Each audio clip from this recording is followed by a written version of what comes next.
আসসালামু আলাইকুম এভরিওয়ান। আজকে সকাল সকাল ঘুম থেকে উঠে বারান্দায় চলে যাই। সেখানে গিয়ে আমি এই পর্তুলিকা ফুলগুলো দেখে আমার মনটা ভালো হয়ে যায়। কারণ আমার এই বাসার এই গাছগুলোতে এত এত এত পরিমাণে ফুল ধরে মাশাআল্লাহ, যেটা দেখলে মনটা এমনিতেই ভালো হয়ে যায়। এই গাছগুলো আমি আমার শ্বশুর বাড়িতে নিয়ে গিয়ে লাগাই, সেটায় কোনো ফুলই আসে না। তার মধ্যে আরো মনটা ভালো হয়ে যায় যখন দেখি ফ্রিজে ভরা আইসক্রিম থাকে।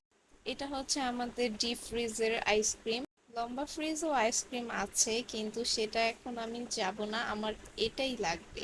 তারপর আমার মাথায় একটা বদ বুদ্ধি চলে আসলো, আজকে আমি বানাবো আইসক্রিমের শেক। তো আমার একটা বদ বোন ছিল যে আগে ব্লেন্ডার জারের মধ্যে দুইটা আইসক্রিম ঢুকিয়ে দিছিল। তা আমি বের করে এখন আমি চলে গেছি কি কি উপকরণ লাগবে সেগুলো দেখায় নিচ্ছে।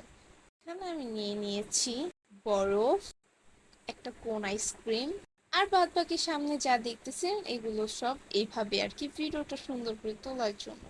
তো যাই হোক, আমার লাগবে আইসক্রিম, চিনি, বরফ, দুধ, পাউডার দুধ, লিকুইড দুধ আর পাউডার দুধ। তো আমি প্রথমে উপর থেকে কিছুটা অংশ নামিয়ে রেখেছি একটা বাটিতে। তো সেটা নামিয়ে না রেখে আপনারা সেটাকেই দিয়ে দিবেন, আর ভেতর থেকে একটু উঠে আলাদা করে বাটিতে রেখে দিবেন।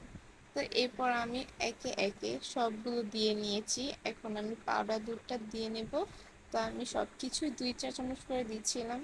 তো আমার ব্লেন্ড করে নিয়ে আসাও হয়ে গেছে, তারপর আমি 2টা বরফ দিয়ে দেব।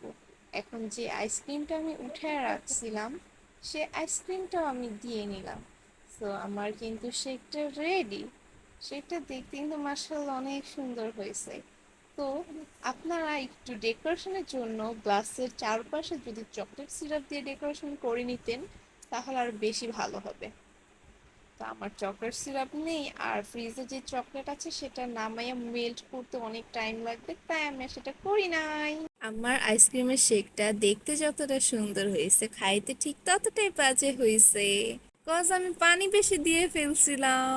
এত মনোযোগ দিয়ে এই বাজে ভিডিওটা দেখার জন্য আপনাদের সকলকে জানাচ্ছি অসংখ্য ধন্যবাদ। আজকের ভিডিওটা এখানে আল্লাহ হাফেজ।